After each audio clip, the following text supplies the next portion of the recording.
सनातन को HIV कहने वाले, सनातन को कोरोना कहने वाले, सनातन को डेंगू कहने वाले लोग संवैधानिक पद पे बैठे रहते हैं और कोई कुछ कहता नहीं है। मेरा मानना ऐसा है, संविधान का अपमान भी उन्होंने सनातन के साथ साथ किया है। तो जो सनातन और संविधान दोनों का अपमान करता हो, उन लोगों को संवैधानिक पद पर रहने का कोई अधिकार नहीं है। मैं चुनाव आयोग से निवेदन करूंगा कि ऐसे लोगों पर आजीवन प्रतिबंध लगे कि ये कभी भी चुनाव न लड़ सकें और ये पब्लिकली जीवन में संवैधानिक पद पर न जाएं। ऐसा होना चाहिए, क्योंकि संविधान का, सनातन का अपमान मीन्स संविधान का अपमान। सर, सुनवाई हुई है। औरंगजेब ने मंदिर तोड़ के उनकी जो मूर्तियां थी केशव देव जी की, उनको आगरा की जामा मस्जिद की सीढ़ियों में गाड़ा है। हमारा यही निवेदन है कि भैया वो जांच करा ली जाए, जांच होनी चाहिए। भाईचारे की बीन बजाते हैं हम लोग, उल्टी सीधी बीन बज रही है। जब भाईचारे निभाने की बात आती तो कोई आगे नहीं आता है। तो हम चाहते हैं कि इस कोर्ट में केस चल रहा है, 21 तारीख थी, अब वो 30 तारीख हो गई है।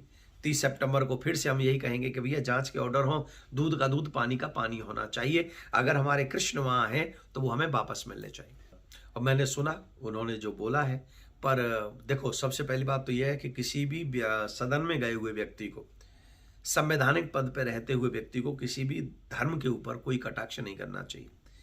पर साथ में एक और प्रश्न ये उठ जाता है कि वही विपक्ष कह रहा है कि उनको निकाल दो सदन से। मैं भी एग्री करता हूं कि उनको सदन से निकाल दो, पर उन लोगों का क्या जिन्होंने सनातन को कहा HIV? ए राजा का क्या? उदयनिधि का क्या?